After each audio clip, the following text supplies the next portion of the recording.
नमस्कार मित्रों, डागुर्स के डिजिटल प्लेटफॉर्म पर एक बार फिर से आपका स्वागत है। अपना टॉपिक इतिहास में सिंधु घाटी सभ्यता चल रहा था और उस पे अभी तक आपके सामने 3 वीडियो जा चुके हैं। अब चौथा वीडियो आज अपन रिकॉर्ड कर रहे हैं और चौथा जो पार्ट है वो आज अपन स्टार्ट कर रहे हैं। और इस पार्ट के अंदर सबसे जो सिंधु घाटी सभ्यता का एक बहुत महत्वपूर्ण जो पार्ट है उसके बारे में बात करने वाले हैं आज अपन।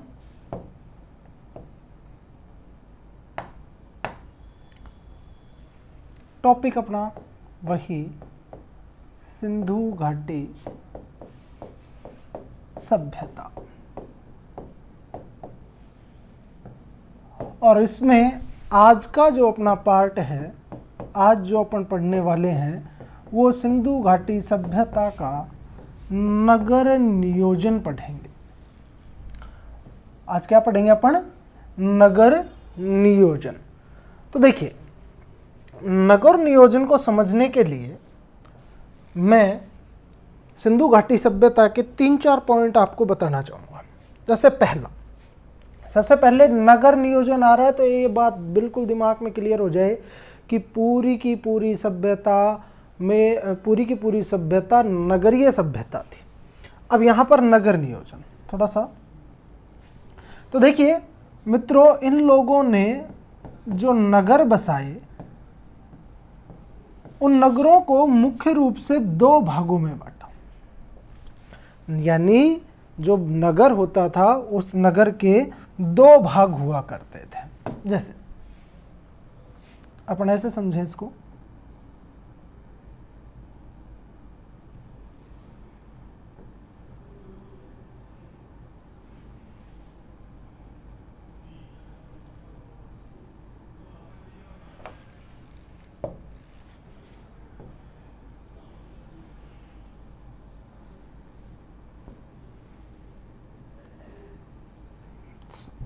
क्या प्रॉब्लम चल रही है इसमें?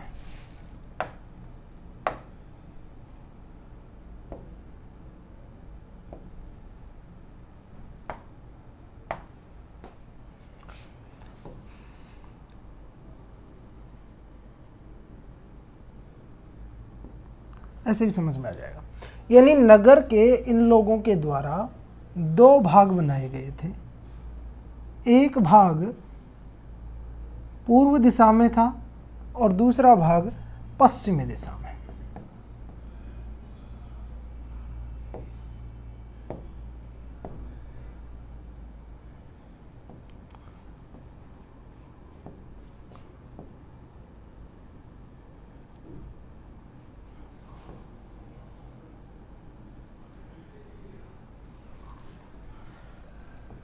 इसको नाम दिया इन लोगों ने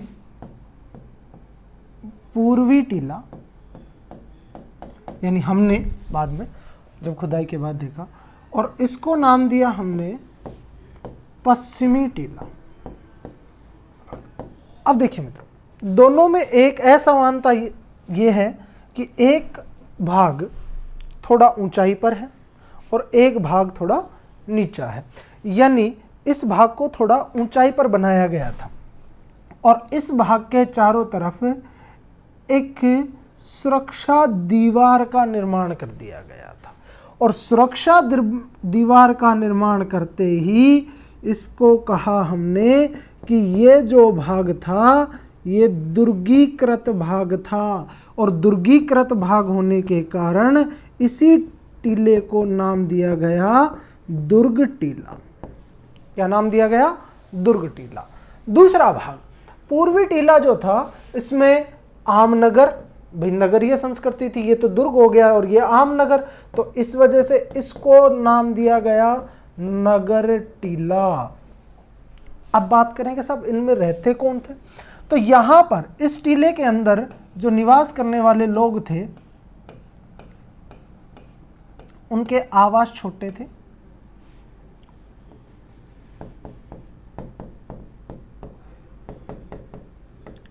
और इनके अंदर छोटे आवासों में जो निवास करने वाले लोग थे वो आम जनता, यानी नगर की जो जनता थी वो इनके अंदर इस भाग में, जिसको अपन ने पूर्वी टीला कहा है, उसमें निवास करती थी।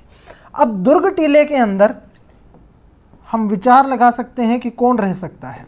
तो हमारा विचार है या संभावना है कि शासक वर्ग या जो संभ्रांत परिवार थे वे परिवार पश्चिमी टीले या दुर्ग टीले में रहते थे। एक बार प्रश्न पूछा गया, कई बार प्रश्न पूछ लिया जाता है जिनमें बहुत सी सार्वजनिक महत्व की इमारतों के बारे में पूछ लेता है कि सार्वजनिक, जैसे स्नानागार के बारे में पूछ लिया कि कहाँ बना हुआ था।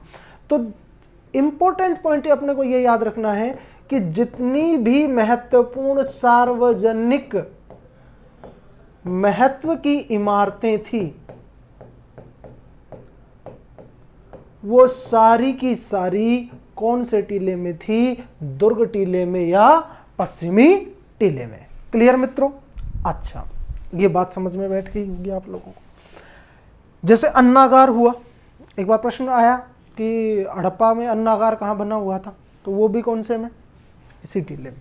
क्लियर? तो ये दो प्रकार से नगर का विभाजन किया गया था। एक भाग जो पूर्व दिशा में था उसको पूर्वी टीला कहा गया, इसी में आम जनता रहती थी, इनके आवास छोटे थे इसलिए इसको नगर टीला भी कहा गया। इनके इस टीले के अंदर जो आवास थे वो आकार में बड़े थे, आवास आकार में बड़े।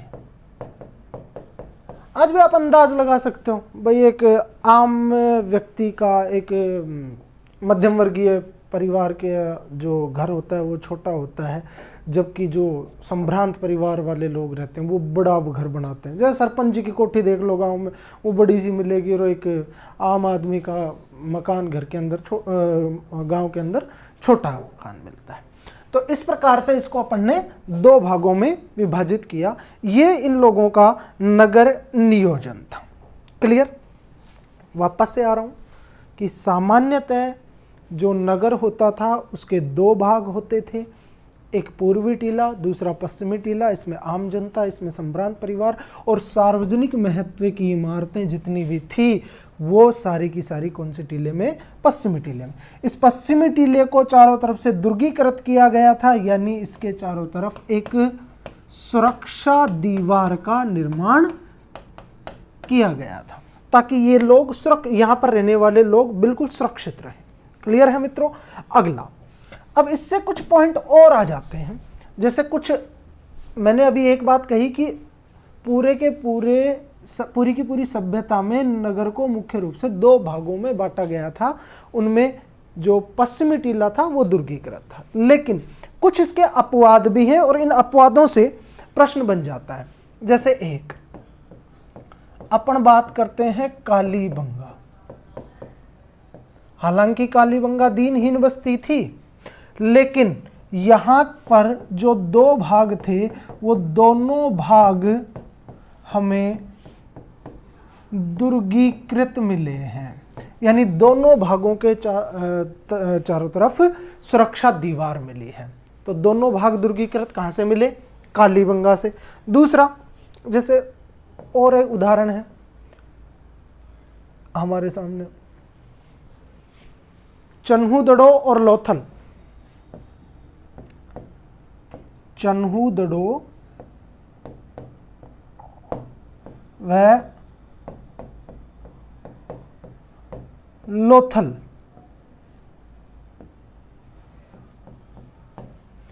इनमें एक ही घेरा मिला है, एक ही क्षेत्र में दोनों प्रकार के लोग, यानी पूरी की पूरी नगर की जनता एक ही भाग में रहती थी। तो हम ये कह सकते हैं कि यहाँ पर नगर का एक ही भाग मिला और उसी एक भाग में सभी प्रकार के लोग, चाहे वो दुर्ग टीले में रहने वाले हो चाहे नगर टीले में रहने वाले हो, सब एक ही भाग में निवास करते थे। एक एग्जाम्पल हमें और मिलता है, जैसे धोलावीरा व जूनीकरण। धोलावीरा व जूनीकरण। धोलावीरा और जूनीकरण इन दोनों जगहों से नगर के 3 भाग मिले। नगर के कितने भाग मिले? 3 भाग मिले। समझिए कैसे मिले। एक पार्ट ये, दूसरा पार्ट इससे थोड़ा सा छोटा,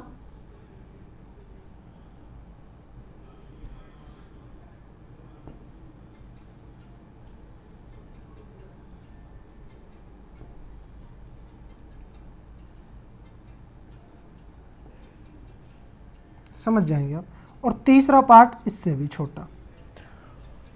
और ये दोनों भाग दुर्गीकृत थे, दोनों भाग दुर्गीकृत। क्लियर? ये बात कहाँ की कर रहे हैं? धोलावीरा और जूनीकरण। धोलावीरा और जूनीकरण में नगर के 3 भाग मिले, एक part number 1, part number 2, part number 3। Part number 2 और पार्ट नंबर 3 दोनों के दोनों क्या थे? दुर्गीकृत थे। क्लियर है मित्रों? आगे नेक्स्ट, इसी में अपना टॉपिक चल रहा है नगर नियोजन। और नगर नियोजन आप समझ चुके हैं कि किस प्रकार से ये लोग रहते थे। अब नगर नियोजन का ही अगला भाग हम पढ़ते हैं। इसी में जिसे नाम दिया हमने ग्रिड पद्धति।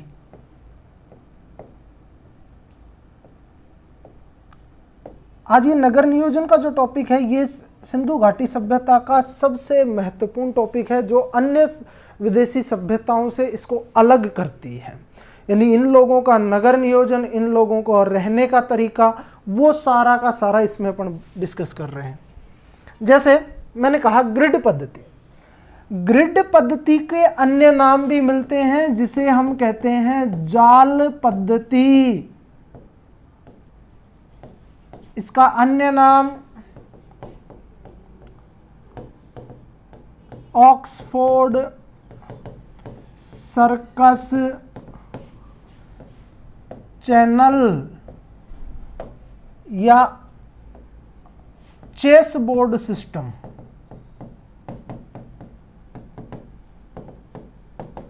या इसको क्या कहा गया है? Chess board system. ये क्या होती थी समझिए। इस सिस्टम के तहत या जाल ग्रिड पद्धति में नगर आयताकार या वर्गाकार भागों में बटा होता था। नगर के टुकड़े कर दिए जाते थे। नगर को एक सिस्टमेटिक तरीके से विभाजित कर दिया जाता था और नगर के अलग अलग जो भाग बन जाते थे और वो आयताकार या वर्गाकार हुआ करते थे। जैसे समझिए,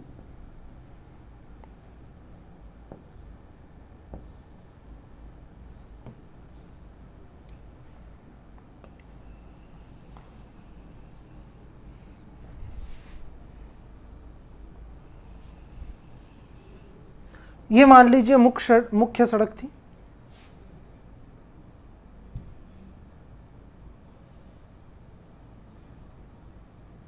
उस तेरी ये पूरा ही साफ हो गया।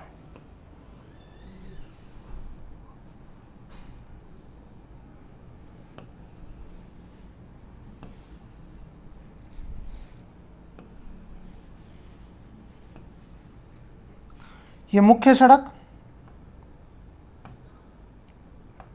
जिसे कई विद्वानों ने राजमार्ग नाम भी दिया है। ये राजमार्ग मान लीजिए। ये राजमार्ग से जुड़ने वाली दूसरी सड़क,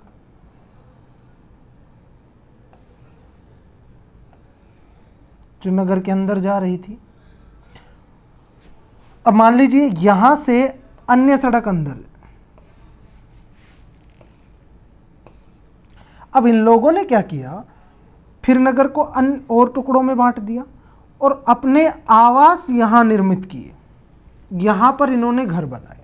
यानी मुख्य सड़क की ओर नहीं है, मुख्य सड़क के अंदर, और घरों के दरवाजे गली की सड़क की ओर रखे। आप समझिए एक चीज को, हम जब भी घर बनाते हैं, मान लीजिए रोड के ऊपर अपना प्लॉट है, तो हम तो ये सोचते हैं कि 2-4 गज कब्जा लें, 2-4 गज जमीन गवर्नमेंट के अंदर ले लें। इन लोगों का सिस्टम बिल्कुल उल्टा था। ये लोग जैसे मान लीजिए किसी व्यक्ति का यहाँ पर किसी को घर बनाना है तो वो घर यूं बनाते थे, यानी उस घर का मुख्य दरवाजा मेन रोड की तरफ ना होकर पीछे की ओर हुआ करता था। इसके बहुत से कारण थे, उन कारणों पर चर्चा करेंगे अपन। ये जो सिस्टम इनका था, इसी सिस्टम को ग्रिड पद्धति, जाल पद्धति, ऑक्सफोर्ड सर्कस चैनल या चेसबोर्ड सिस्टम कहा गया है।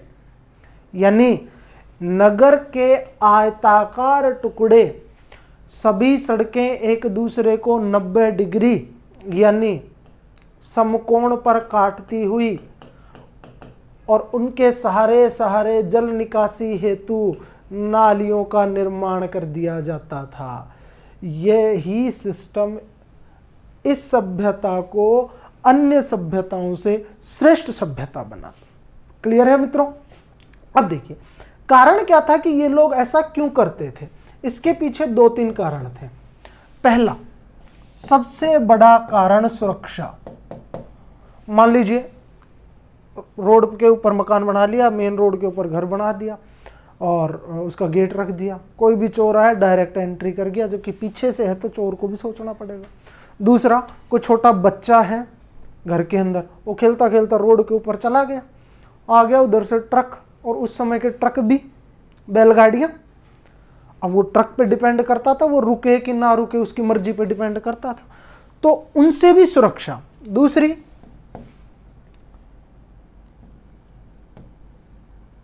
प्रदूषण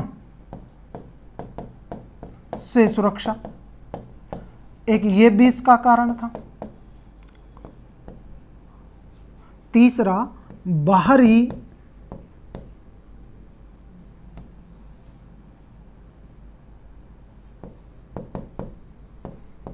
शोर शराबे से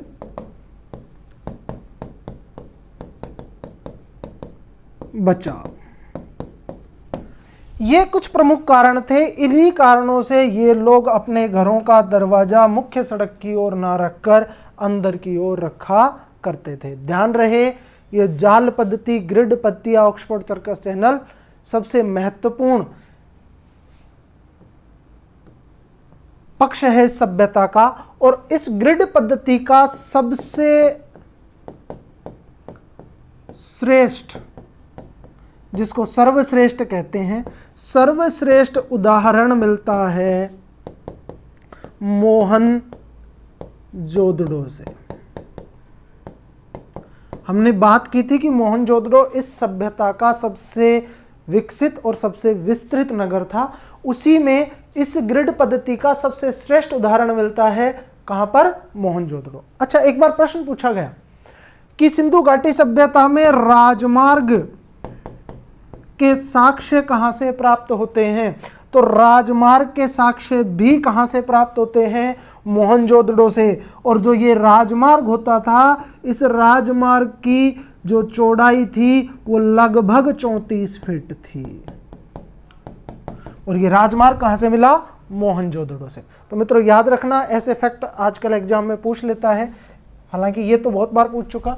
सबसे श्रेष्ठ उदाहरण मोहनजोदड़ो से, और राजमार्ग कहां से मिला? मोहनजोदड़ो से। और उस राजमार्ग की चौड़ाई लगभग कितनी थी? 34 फीट। आगे चलते हैं इसी में आगे। ये तो हो गया इनका सिस्टम। अब इस सिस्टम में कुछ चीजें आई, जैसे एक तो आई सड़कें। तो ध्यान रहे मित्रों, ये लोग सड़कें कच्ची बनाते थे, यानी इनके लोगों की सड़कें कैसी होती थी? कच्ची। लेकिन एक चीज यहां पर बिल्कुल ध्यान रहे कि सभ्यता का जब अंतिम समय आया, यानी अंतिम चरण में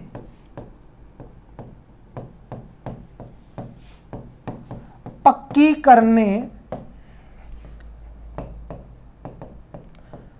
के प्रयास किए गए। बहुत सी जगह ऐसे उदाहरण मिलते हैं जहां पर सड़कों को अंतिम समय में, या असभ्यता का जो अंतिम पड़ाव था, यानी ऊपरी हिस्सा जो सबसे ऊपरी मिलेगा वही सबसे अंतिम होगा खुदाई के अंदर। तो उसमें सड़कों को पक्की करने का प्रयास किया गया था। तो एक पॉइंट हो गया सड़कें। दूसरा, हाँ, कच्ची सड़कें। अच्छा, इन कच्ची सड़कों से ही एक फैक्ट आपको और याद करवा दूं मैं। एक जगह है जिसका नाम है बनवाली, जिसे हम बनावली भी पढ़ते हैं। बनावली में जब खुदाई की गई तो वहां पर सड़क पर बैलगाड़ी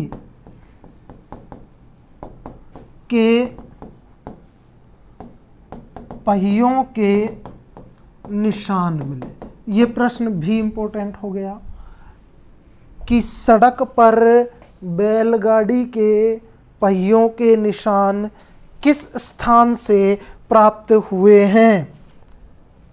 एक गाड़ी के से निशान है और उसको माना है कि भाई संभवतः सबने ये अंदाजा लगाया कि संभवतः वो क्या होगी, बैलगाड़ी ही होगी। क्लियर है मित्रों, ये ध्यान रखना। सड़कें कच्ची, अंतिम चरण में पक्की करने का प्रयास, और बनवाली से बैलगाड़ी के पहियों के निशान हमें मिलते हैं। आगे चलिए, नेक्स्ट। इसी में अगला पॉइंट पढ़ते हैं हम, भवन निर्माण। यानी इन लोगों के घर किस प्रकार के थे। तो देखिए, इन लोगों के घर सामान्यतः आज की प्रकार के ही घर थे, जैसे आज घर रहते हैं, जैसे आजकल घर हैं उसी प्रकार के उस समय भी घर हुआ करते थे। घर के अंदर एक आंगन हुआ करता था, घर के पास ही, घर के अंदर ही आंगन के कोने में लगभग हर एक घर से एक कुआं मिला, हर एक घर में एक पृथक शौचालय मिला, एक स्नान घर मिला, कुछ कमरे मिले, शयन कक्ष जिनको कहें, और कुछ ऐसे कमरे भी मिले जो अन्य कामों में यूज किए जाते थे। कुछ मकान दोहरी मंजिला थे, 2 मंजिलों के थे, और उन मकानों के अंदर चढ़ने के लिए सीढ़ियां थी। और उन मकानों में के बारे में ये अनुमान लगाया जाता है कि संभवतः जो नीचे की मंजिल होती थी उसमें वो लोग भंडारण करते थे, यानी अपना जो एक्स्ट्रा सामान रखते थे, और ऊपर वाली मंजिल में उनका निवास हुआ करता था। तो मकानों के बारे में बात करें, सबसे पॉइंट टू पॉइंट, पहली, आंगन आधारित घर। घर कैसे थे? आंगन आधारित। क्लियर। दूसरा पॉइंट इसमें, अनेक कमरे, और जिसमें सभी के अंदर सभी घरों में शौचालय, स्नान घर, रसोई, कुआं, शयन कक्ष व अन्य कक्ष, ये सभी मिलते थे। अब देखो, कुछ घर हमने कहा कि 2 मंजिला भी थे,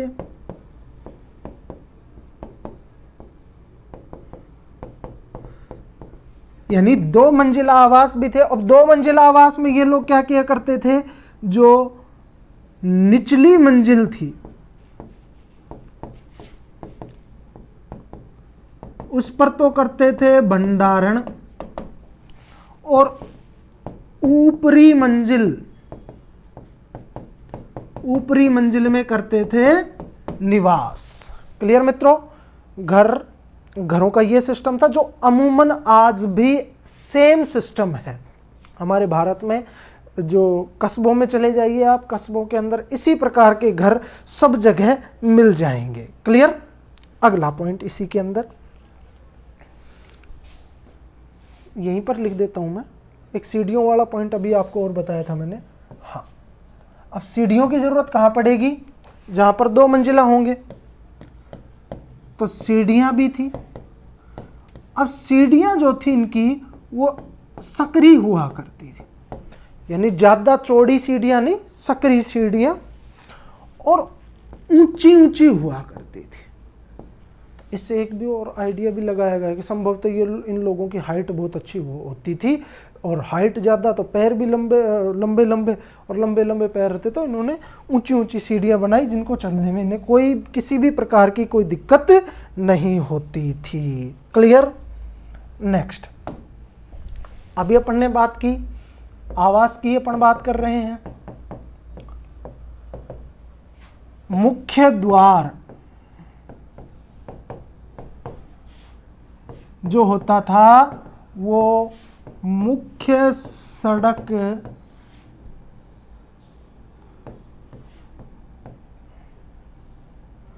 की ओर न होकर किधर होता था? गली की ओर। अब इसका एक अपवाद मिलता है मुख्य द्वार का, और वो अपवाद मिला हमें लोथल से। कहां से मिला मित्रों? लोथल से। लोथल में एक ऐसा आवास मिला है जिसका दरवाजा यानी मुख्य द्वार जिसे अपन कहें वो किधर था? मुख्य सड़क की ओर। अब इसके बारे में कहा गया कि संभवतः वो कोई घर ऐसा होगा जिसके अंदर वो जो दरवाजा मिला है वो हो सकता है कोई दुकान हो, कोई या कोई प्रतिष्ठान हो। लेकिन आपसे प्रश्न करें कि ऐसा मकान कहां से मिला है जिसका दरवाजा मुख्य सड़क की ओर था, तो वो मकान मिला है हमें कहां से? लोथल। और लोथल कहां पड़ता है? गुजरात में। अभी अपन एक क्लास के बाद फिर एक क्लास आएगी, उस क्लास के अंदर जितने भी महत्वपूर्ण स्थल इस सभ्यता के मिले हैं जिनसे प्रश्न पूछे जाते हैं उन सभी स्थलों के बारे में भी पढ़ेंगे। मैं पहले ही ऑफलाइन क्लासेस के अंदर सबसे पहले स्थलों के बारे में बता देते हैं, लेकिन मैंने सोचा कि यहाँ पर पहले आपको पूरी सभ्यता को समझाया जाए और लास्ट में फिर उन स्थलों के बारे में चर्चा की जाए कि कौन सा स्थल कहाँ है, कब, किसके द्वारा उसकी खुदाई की गई, और कुछ प्रमुख अवशेष जो अन्य जगहों से नहीं मिले वो कौन कौन से ऐसी चीज़ें हैं जो उन स्थलों पर प्रमुखता से प्राप्त हुई हैं। तो ये बात हम यहाँ तक अपन ने की। नेक्स्ट, इसी में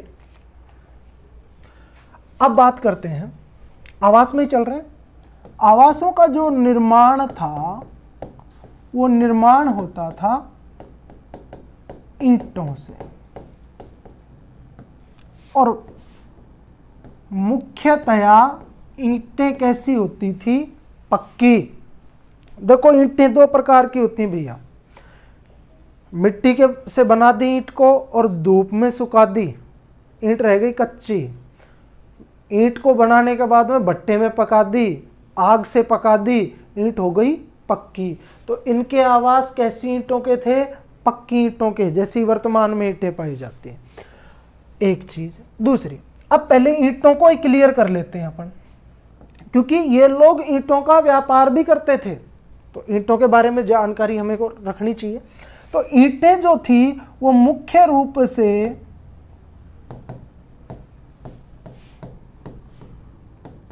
कितने प्रकार की? 4 प्रकार की। कितने प्रकार की? 4 प्रकार की।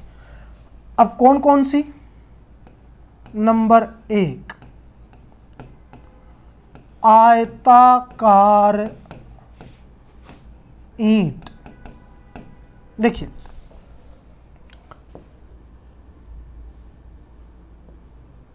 ये ईंट कैसी हो गई? आयताकार। अभी भी आप जो ईंट देखते होगे वो इसी प्रकार की होगी। अच्छा, इसका प्रयोग सामान्य चिनाई में करते हैं अपन, वो लोग भी दीवार बनाने में इसका प्रयोग किया करते थे। हाँ, इसका अनुपात फिक्स हुआ करता था और ऊंचाई 1, यानी आयताकार जो ईंट होती थी वो 4:2:1 में मिलती थी। लंबाई, चौड़ाई और ऊंचाई 4:2:1। एक क्लास में मैंने ऐसे बोल दिया, ऑफलाइन बैच था, कि भैया आयताकार ईंट जो होती थी वो 1:2:4 में होती थी।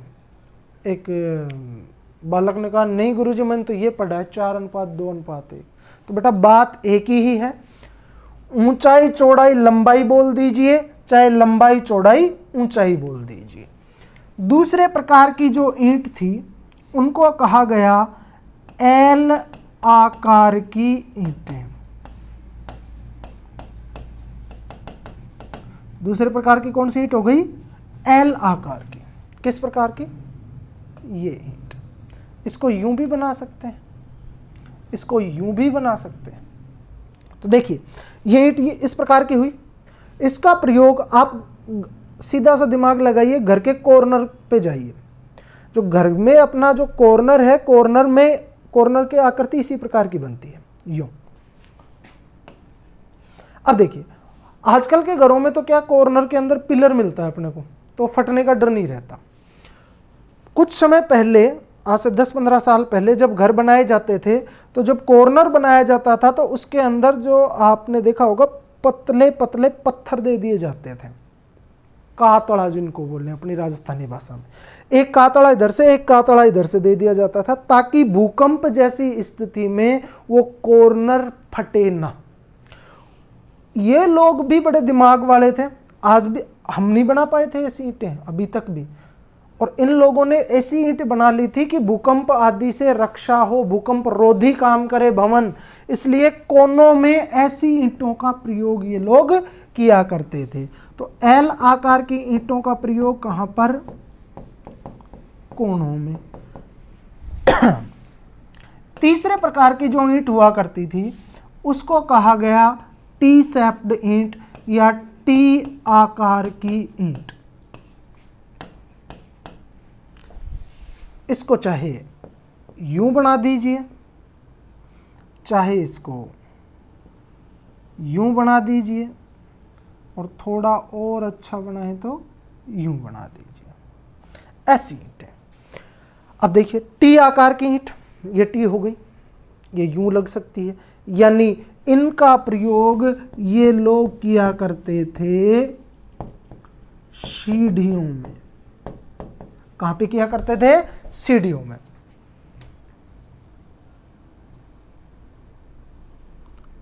अब आएगी चौथे प्रकार की ईंट, नंबर 4।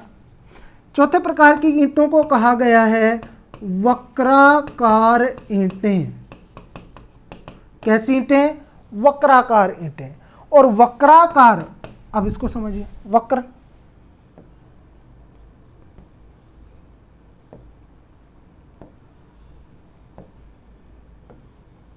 ये सीट है, गोल यानी बाहर जो बीच का हिस्सा है वो बाहर निकला हुआ, कोने दोनों साइड में दबे हुए, और बाहर से देखें तो ऐसे लगे कि गोलाई में है, गोलाई। अब गोलाई होती थी किसकी? कुओं की। इसका मतलब वक्राकार ईंटों का प्रयोग कहां किया जाता था? कुओं में। कहां पर? कुओं में। क्लियर है? ये इस प्रकार से हमने देखी कि मुख्य रूप से कितने प्रकार की ईंटें होती थी? 4 प्रकार की। अब मित्रों यहां पर एक कई बार प्रश्न पूछ लिया जा चुका है, और वो प्रश्न पूछा जाता है 5वें प्रकार की ईंट से।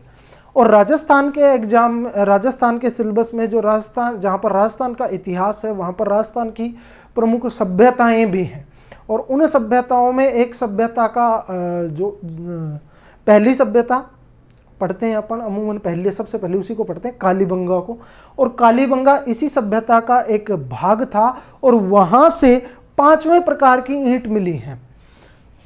उन ईंटों को कहा गया है अलंकृत ईंटें। कैसी ईंटें? अलंकृत ईंटें। अलंकृत ईंटों का प्रयोग किया गया जाता था फर्श में। आज भी आप देखते होंगे बहुत से प्रकार की टाइल्स, जैसे मुख्य रूप से बाथरूम वगैरह में लगाते हैं, और उन टाइल्स में कुछ आकृतियां बना दी जाती हैं, वो इसलिए ताकि पैर उन पे ना फिसले। इसी प्रकार से इन लोगों ने भी ये काम किया। इसके 2 उपयोग थे। पहला 2 प्रकार से, मतलब 2 कारण थे इनको बनाने का, कि फर्श के ईंटों को अलंकृत बनाने के 2 प्रमुख कारण। पहला कारण तो ये था कि पैर वैर ना फिसले, और दूसरा कि फर्श सुंदर दिखे। इसके लिए अलंकृत ईंटों का प्रयोग किया गया फर्श में। मित्रों एक चीज और ध्यान रखना, ये अलंकृत ईंटें मिली हैं कहाँ से? केवल और केवल कालीबंगा से। कहाँ से मिली हैं? कालीबंगा से। एक चीज अभी मैंने कहा निर्माण में पक्की ईंटों का प्रयोग किया जाता था। अब कालीबंगा का जब जिक्र आ रहा है तो यहीं पर एक बात अपन और क्लियर कर लेते हैं कि कालीबंगा के जो आवास थे वो आवास कच्ची ईंटों से निर्मित थे। क्लियर? बाकी सभी जगह जो घर बन रहे थे वो पक्की ईंटों से बने हुए थे, लेकिन कालीबंगा के जो घर थे वो कैसे बने हुए थे? कच्ची ईंटों से बने हुए थे।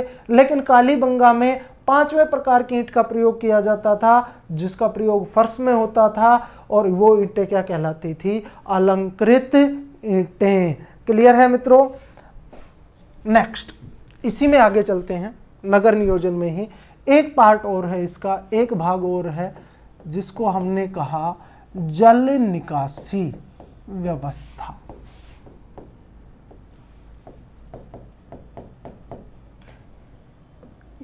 यानी घरों में जो गंदा पानी होता था उस पानी को किस प्रकार से ये लोग घरों से बाहर निकालते थे, किस प्रकार से घरों से बाहर पहुंचाते थे।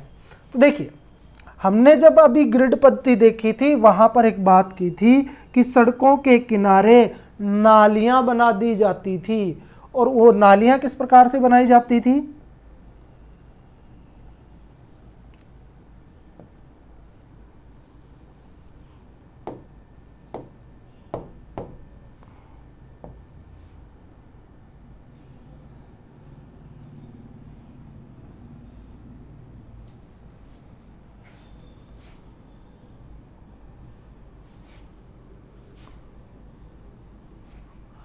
यानी नाली को ढलान की तरफ बनाया जाता था और बीच बीच में उनके अंदर गड्ढे खोद दिए जाते थे।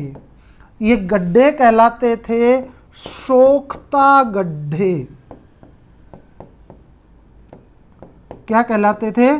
सोख्ता गड्ढे।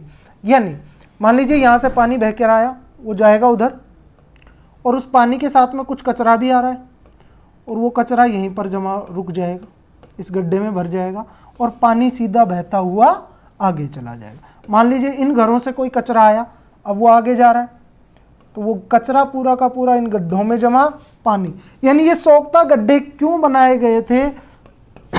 ताकि नालियां जाम ना हो, ताकि नालियां जाम ना हो, नालियों में पानी रुके नहीं, नालियां अवरुद्ध ना हो, इसके लिए इन लोगों के द्वारा सोख्ता गड्ढे बनाए गए थे।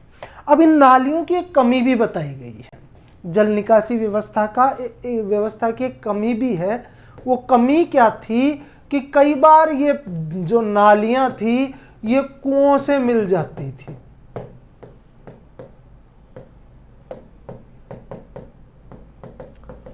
और इससे क्या होता था? कुओं का जो जल था वो प्रदूषित हो जाता था। ये इसकी एक कमी थी। ये बहुत ही इम्पोर्टेंट पॉइंट है कि, और इसमें सबसे महत्वपूर्ण चीज़ है सोख्ता गड्ढे और नालियों का ढलान। यानी नालियां उस तरफ से जिस तरफ धरती का ढलान होता था उसी तरफ जल को निकाला जाता था। क्लियर? ये मित्रों अपना नगर नियोजन का टॉपिक था। अपन पढ़ रहे थे अभी तक सिंधु घाटी सभ्यता का नगर नियोजन। मैं एक बार इसको फटाफट आपके सामने रिपीट करवा देता हूँ। एक बार इसको मेरे साथ रिपीट कर लीजिए, फिर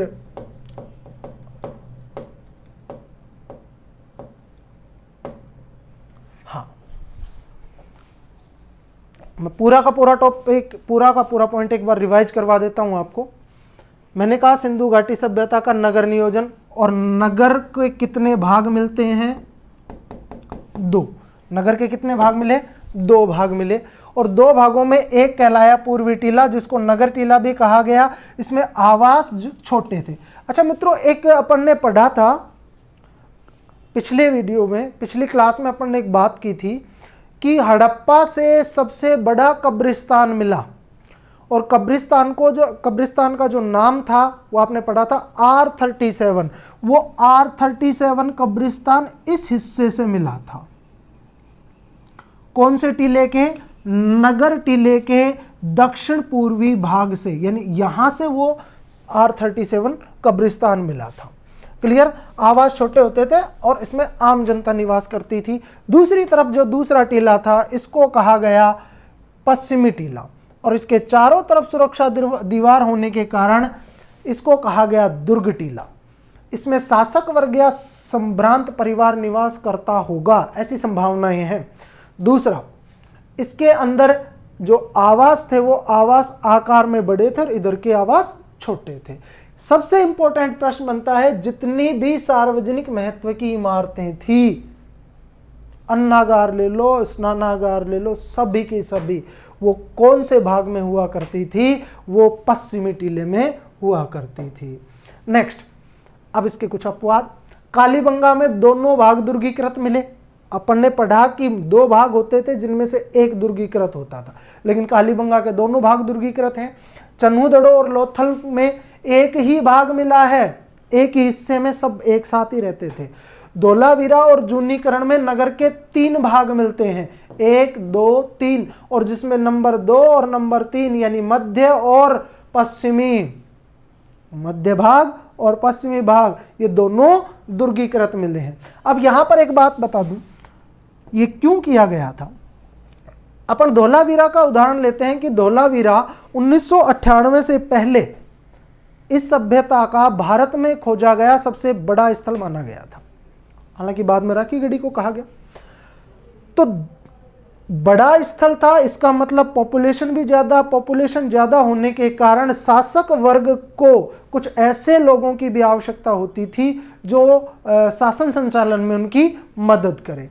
तो हो सकता है कि उनके द्वारा नगर का एक भाग उन लोगों के लिए बनाया गया हो जो शासन चलाने में उनकी मदद किया करते थे। यानी इसके लिए अपन कह सकते हैं कि यहाँ पर जो निवास करने वाले लोग थे वो शासक का सहायक वर्ग कहलाएगा। यानी शासक का जो शासक वर्ग था उसका सहायक वर्ग, ये इसे हम कह सकते हैं यहां पर निवास करने वाले लोगों को। और तीसरे वाले भाग में दुर्गीकृत था जहां पर आम जनता रहती थी, शासक वर्ग निवास करता था। अब दूसरा पॉइंट इसी में, ग्रिड पद्धति, जिसको क्या नाम दिया गया? जाल पद्धति, ऑक्सफोर्ड सर्कस चैनल या चेसबोर्ड सिस्टम। ये समकोण पर काटती हुई सड़कें थी और सड़कों से अंदर फिर गलियां जाती थी और गलियों की तरफ आवास हुआ करते थे, और इन आवासों के मुख्य दरवाजे गलियों की तरफ होते थे, ना कि मुख्य सड़क की ओर। इसका सबसे श्रेष्ठ उदाहरण मिलता है हमें मोहनजोदड़ो से, और मोहनजोदड़ो से ही एक और एग्जाम्पल मिलता है राजमार्ग का, और उस राजमार्ग की चौड़ाई कितनी बताई गई है? लगभग 34 फीट। अच्छा, ये घरों के दरवाजे मुख्य सड़क की ओर ना रखने के 3-4 कारण बताए गए हैं। बाह्य सुरक्षा, प्रदूषण से सुरक्षा, बाहरी शोरगुल या शोर शराबे से मुक्ति। अगला इसी में पॉइंट अपन ने देखा, सड़कें। तो सड़कें मुख्य रूप से कैसी थी? कच्ची। देखो दो चीजों को बिल्कुल दिमाग में रखना, सड़कें मुख्य रूप से कच्ची, लेकिन अंतिम चरण में पक्की करने का प्रयास। घर पक्की ईंटों के, दोनों बिल्कुल अलग। घर पक्की ईंटों के, सड़कें कच्ची थी। अंतिम चरण में पक्की करने का प्रयास, और बनवाली से एक सड़क मिली और उस सड़क पर कुछ निशान मिले, और वो निशान संभवतः किसके माने गए? बैलगाड़ी के पहियों के निशान माने गए। अब पॉइंट आया अपना इसी नगर निर्माण में, नगर नियोजन में भवन निर्माण। तो इनके जो भवन थे वो आंगन पर आधारित थे। यानी समझिए, ये एक घर और ये इसका मुख्य प्रवेश द्वार। तो ये लोग क्या किया करते थे? यहां तो बनाते थे कुआं, यहां बना दिया स्नान घर, और ये इधर बना दिया जैसे रसोई घर, इधर बना दिया गेस्ट रूम, इधर बना लिए खुद के शयन कक्ष। क्लियर। और ये बीच में जो होता था ये होता था आंगन। क्या होता था? आंगन। ध्यान रहे, कुआं लगभग हर आवास से मिला, हर घर, यानी सबका अपना अपना पर्सनल कुआं हुआ करता था। आवास जो होते थे वो उसका मुख्य द्वार मुख्य सड़क की ओर ना होकर किधर होता था? गली की ओर। अपवाद मिलता है इसका अपने को लोथल में। अपवाद कहां मिलता है मित्रों? लोथल में। और लोथल में जो दरवाजा है वो मुख्य सड़क की ओर ना होकर मुख्य सड़क की ओर मिला है। लोथल में दरवाजा मुख्य सड़क की ओर मिला है। बाकी सब जगहों पर जो आवास मिले उनका मुख्य दरवाजे गली की ओर, और लोथल के घर का एक दरवाजा मुख्य सड़क की ओर मिला है। अब इसके बारे में अनुमान लगाया गया, संभवतः यह दुकान भी हो सकती है, संभवतः यह प्रतिष्ठान भी हो सकता है। नेक्स्ट, निर्माण। घरों का जो निर्माण होता था वो किससे होता था? ईंटों से। ईंटें कैसी हुआ करती थी? पक्की। निर्माण कैसा? पक्की ईंटों। और ईंटें कितने प्रकार की? 4। पहली आयताकार दीवार में, दूसरी एलाकार की कोनों में, टी आकार की सीढ़ियों में, वक्राकार कुओं में, और एक विशेष प्रकार की ईंट मिली अलंकृत ईंट, और जिसका प्रयोग किया जाता था फर्श में। और ये कहां से मिली? कालीबंगा। कालीबंगा से एक पॉइंट और ध्यान रखना है कि जो आवास थे वो किससे बनाए जाते थे? कच्ची ईंटों से। आवास किससे निर्मित होते थे? कच्ची ईंटों से। जल निकासी व्यवस्था इसका लास्ट पॉइंट है। इसके अंदर ये देखिए सिस्टम इस प्रकार से बनाई जाती थी, ढलान की ओर, और बीच बीच में सोख्ता गड्ढे बनाए जाते थे ताकि नदियां नालियां अवरुद्ध ना हो। कैसे ना हो? अवरुद्ध ना हो, इसके लिए सोख्ता गड्ढे बनाए जाते थे। और इनकी एक कमी क्या थी कि बहुत सी बार ये नालियां कुओं की तरफ चली जाती थी, जिससे कुओं का जल प्रदूषित हो जाता था। जो बड़े कुएं होते थे, सार्वजनिक महत्व के जो कुएं होते थे, उनकी तरफ चले जाती थी। तो मित्रों, ध्यान लगाकर तैयारी करते रहिए। रोजाना हम मिलते रहेंगे, कंटिन्यू मिलते रहेंगे, और भारतीय इतिहास में लगभग जितने भी प्रश्न पूछे जाते हैं, मैं प्रयास करूंगा कि लगभग 85 से 90% प्रश्न आपकी नोटबुक या आपके वीडियोज आपकी क्लास से आपको मिल जाएं। मेरा यह प्रयास रहेगा। ऑफलाइन के स्टूडेंट जानते हैं कि मैं थोड़ा सा मेहनत काफ़ी अच्छी मेहनत करूंगा आपके साथ। जैसे जैसे टॉपिक ख़त्म होते जाएंगे मैं आपके साथ में इनके प्रश्नों की सीरीज़ भी लेके आऊँगा, वो भी चलती रहेंगी, वो भी आपको मिल जाएंगी। लेकिन बस आपको करना क्या है कि पढ़ते रहना है, कंटिन्यू पढ़ते रहना है, ज़्यादा भी नहीं, 4-5-6 घंटे इस लॉकडाउन का, इस बंद का ये फ़ायदा उठा करके कम से कम सिलेक्शन ले लीजिए। मिलते हैं इसी टॉपिक के अंदर एक अन्य प्रकार की व्यवस्था को लेकर के अगले वीडियो में, अगली क्लास में। धन्यवाद।